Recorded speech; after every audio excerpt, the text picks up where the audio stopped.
Welcome! In this video I'm going to be taking a look at this MetalMax metal wall storage cabinet. So this was provided to me by the distributor, but they're not compensating me for this video and they're not reviewing it before I post it. If you find this video helpful and you want to purchase one of these, I'll put a link to it in the description on Amazon, and if you use that link it helps me out a little bit and doesn't cost you anything extra. So the Amazon description shows the dimensions on this as being 31.5 inches wide, 19.7 inches tall, and 12.6 inches deep. I don't know how accurate those measurements are. I'm going to measure it after I get it assembled. So the side of the box that you can't see right now says the gross weight on this is 33.5 pounds and the net weight is 27.3 pounds. The metal on this is 24 gauge steel. So I can't really unbox it here on my bench, so I'll take the parts out and set them up on the bench. Here's a little look at the top of the packaging here.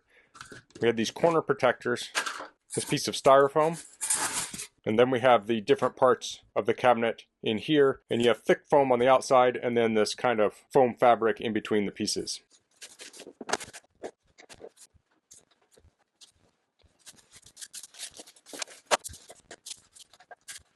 Okay, so that seemed to be packaged nicely. They give us a contact card. If you have any trouble, you can contact them there. We have the user manual. We have a bag with hardware, including some gloves. Let's take a look at the manual. So here we have some specs. We have the product size. It says 500 by 800 by 320 millimeters. Load capacity is 133 pounds. So you'll want to read through this manual. I'm not going to cover everything in it. This shows all of the different parts. Here's another parts list here. This talks about placing the back panel up against a wall so you can mark for the screws. So the idea there is that back panel is going to be a lot lighter before you assemble the cabinet. You can get everything marked out, and then when you're done, you'll have the screws ready to go to mount the cabinet. And then it has the different steps for assembling this. Here it talks about hanging it to a wall, adjusting the hinges. This is more wall mounting information. This talks about cleaning it. Let's take a look at the hardware real quick. So since you're working with metal, they do give you these gloves. They're a little tight on my hands, but they do technically fit. Needless to say, you could use other gloves if you have them too. Then we have a screwdriver. These are shelf clips, anchors for the wall, and screws for assembly. So let's go back to this page. Depending on what you're mounting it in, it shows different options. So for concrete, it recommends using a 5/16 inch masonry bit, drill through the concrete. You want to drill in at least 70 millimeters, install the anchors, and then mount the cabinet to that. Okay, so I'm at the wall I want to mount this on. I'm going to explain what I'm going to do, and then I'm going to do it, and I'll probably speed up the video and cut the volume, because it will probably get loud here in a minute. So I want to place this on the wall where I want to install it. I'm going to mark a corner, I'll drill and insert a screw, then I'll put a level on it and I'll mark the other corner, and then I'll drill and put a screw in there. I'll put a screw with an anchor, and then I'll mark the bottom too. And I'll remove this each time I drill. I don't want to drill through this. So to drill this, I'll be using this rotary hammer. I currently have a 1/4 inch bit in it. I'm going to do 1/4 inch first, and then I'll re-drill it with 5/16. I'm using the 1/4 first because it has a sharper tip on it, and it's less likely to wander. I'm also going to take this punch, I'll put it on my mark, and I'll hit it with the hammer and make a divot where I'm going to drill. That should also help it stay centered.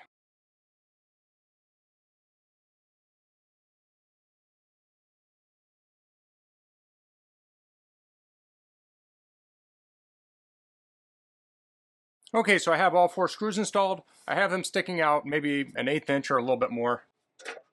And here we have the back panel mounted on the wall. So now we'll take this off, we'll assemble the cabinet, and we can hang the whole cabinet right on these screws. I like that the manual mentioned doing this. It may be common sense to do it this way, but when you're building it, you may kind of forget. The next thing you know, you're having to hold this big cabinet up on the wall to get it lined up. This is much, much easier. Okay, so now I need to assemble the cabinet. So I'm going to speed up a lot of this process, but I will pop in every once in a while if I need to explain something. So I'll start with parts A and B, and I'll remove the keys here from the corner.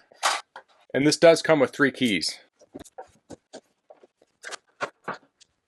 Okay, so I have parts A, B, and the side panel C. So this all kind of fits together. Now I'm seeing these holes are not lining up here, so I need to pinch right here, and then they line up perfectly. So if you don't see those holes lined up, make sure you have this pushed together tight enough. And those holes are very concentric with each other. So it's at this point I'm going to install 4 screws, 2 on each side. Of course this came with a screwdriver, but I'm going to use a longer screwdriver.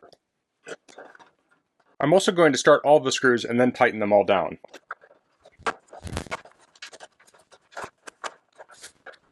Okay, so I have those all tight. Now I made sure they were flush with the front edge before I tightened them down. So now I'm going to take part D, and this was the part we used to mark the wall, and I'm going to stick this in at an angle and then line it up with the back. So I had that in at an angle.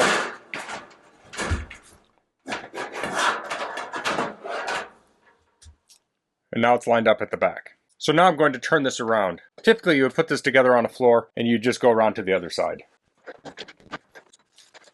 So there'll be 7 screws here, 3 on the bottom, 2 on each side.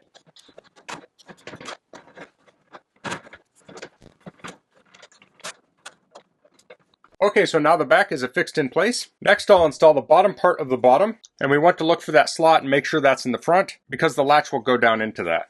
So I'm going to reposition this. Now as I reposition this, I'm being very careful as I open and close it because there is pressure on these struts and not everything is secured yet.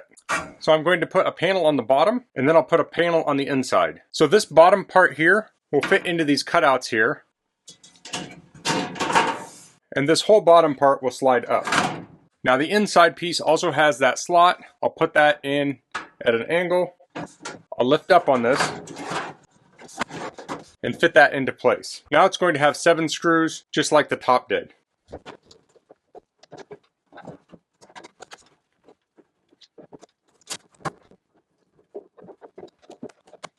Now we can flip the cabinet up. And actually the next step is to put the shelf in. So I'm actually going to mount it on the wall and then I'll install the shelf. So let's head over to my shop and get this mounted. Okay, so I'm going to get the cabinet, I'll hold it up and hang it on these 4 screws. Okay, so I have that on the wall. Now I'll tighten the anchor screws down.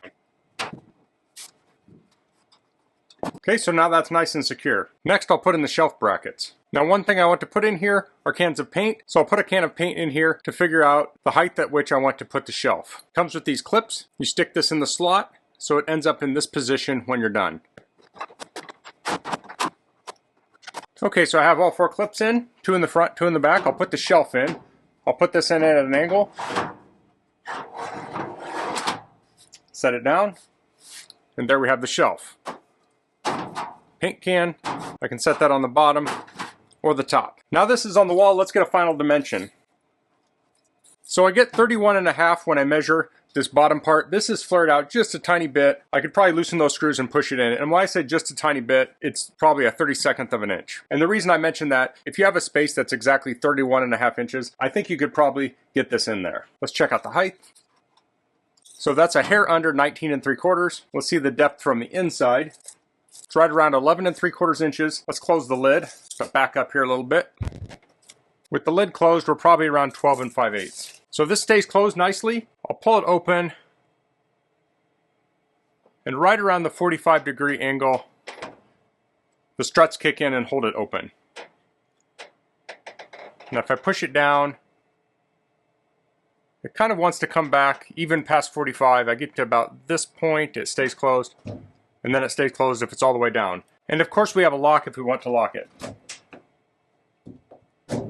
So that's the MetalMax steel wall cabinet. I really like the ease of installation on this. It was pretty clear, straightforward, everything fit together nicely. The construction feels very nice on it. Everything was bent where it was supposed to be bent. The holes are in the right spot. I like how this hinges on the top. So if you were to get a bank of these, or even without a bank of them, it's not blocking side access. So if I'm moving something from the side to the cabinet, I don't have that door in the way. By hinging up, it's up and out of the way. The size on this is exactly how I like it because I want to put paint cans and such on here. Now you could move this up or down if you had taller or shorter items. And I didn't get that measurement. Let me get that real quick. That's just over 8 3/4, and this is right at 9.5. So a cabinet like this could go great in a garage, shop, pantry, laundry room. I think this could even look nice in an office. So if you're looking for a metal wall cabinet that's easy to assemble and install, I think that's a great option. So that's all I'm going to cover in this video. If you have any questions, please leave them in the comments. If you like this video, please click like. If you haven't subscribed to my channel, I'd appreciate if you could do that. And thanks for watching. Until next time, goodbye.